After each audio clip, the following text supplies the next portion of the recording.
அன்பான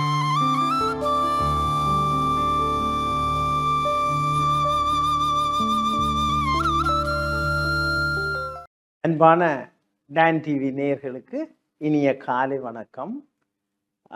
இந்த அருமையான உளவியல் சார்ந்த சமூக நிகழ்ச்சியிலே உங்களுடைய பங்கு பெற்றல் மிகுந்த மகிழ்ச்சியாக இருக்கும். அப்போ ஒருவர் கேட்டார், நான் உணர்ச்சி வசப்படுகிறேன், வீட்டில் வேலை தளத்தில் எனக்கு கோபம் வருகிறது, டக்கண்டு உணர்ச்சி வசப்படுகின்றேன், நான் என்ன செய்வது? அப்ப பாருங்கோ, உளவியல்ல ஒருவர் உணர்ச்சி வசப்படுகிறார் என்று சொன்னால் அவர் வீக்கா இருக்கிறார் என்று அர்த்தம். பாருங்க, நீங்களும் தான், பாருங்க, நானும் தான். உணர்ச்சி வசப்படுகின்ற பொழுது அப்ப அவரை நீங்க ஆய்வு செய்து பார்த்தார், அவர் ஏதோ பாதிப்புக்குள்ளாகி இருக்கிறார், ஏதோ பிரச்சனையில இருக்கிறார், ஏதோ சிக்கல்ல இருக்கிறார், தவித்து கொண்டிருக்கிறார். அப்ப அந்த வீக்கானவர் தான் உணர்ச்சி வசப்பட்ட கத்துறது, கோவிக்கிறது. அப்ப இப்ப ஒருவர் மீது நீங்க உணர்ச்சி வசப்பட்டு கோபத்தை வெளியிட்டீங்கன்னா அவருக்கு தாக்கம் குறைவு, உங்களுக்கு தான் தாக்கம் கூட. ஆக படிப்படியாக உங்களுடைய இந்த உணர்ச்சியை, இந்த வெளிப்பாட்டை, இந்த உணர்ச்சி வசப்படுகின்ற நிலையை, கோபப்படுகின்ற நிலையை குறைக்க வேண்டும்.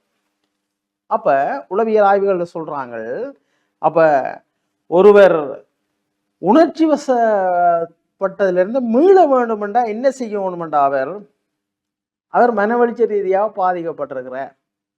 அந்த பாதிப்புகளிலிருந்து அவருக்கு பரிகாரம் வழங்கப்பட வேண்டும். பாருங்க, அடுத்ததாக ஏனையவர்களின் டோர்ச்சர். அப்ப ஏனையவர் டோர்ச்சர் கொடுத்தா நீங்க உசுப்பு ஏற்றி இந்த வடிவேல் மாதிரி உசுப்பு வரப்படாது. அப்ப நீங்க மெச்சூரிட்டி, அது ஏன் எதற்கு என்று கேட்டு அதன் நிலைமையை புரிஞ்சு கொள்ள வேணும். அடுத்ததாக அந்த உணர்ச்சி வசப்படுபவருக்கு ஏதோ இழப்புகள், ஏதோ தாங்க முடியாத தாக்கங்கள் இருக்கின்றன. ஆக என்ன செய்ய வேண்டும்? அப்ப மனைவியோட உணர்ச்சி வசப்படுகிறேன். அப்ப மனைவியோட உணர்ச்சி வசப்பட்டு அவர் பேசிக்க மனைவியும் திரும்பி பேசி வர்றது, திரும்பி டக்குன்னு முடிவு எடுக்கிறது. அப்படி பேசினால் இப்ப மனைவி கேட்க வேண்டும். அல்லது அலுவலகத்தில் இருக்கிற ஊழியர்கள் அவர் பேசுறத கேட்டால் அவரு கொஞ்சம் கொஞ்சமாக குறையும். அப்ப அவரை புரிந்து கொள்ள வேண்டும். அப்ப இதை எவ்வாறு வழிபடுத்துவது? அப்ப இதை எவ்வாறு புரிய வைப்பது? அவருக்கு மட்டுமல்ல, அவரோடு இருப்பவர்களுக்கும் இதை புரிய வைக்க வேண்டும். ஆனால் அவர்தான் மாற வேண்டும்.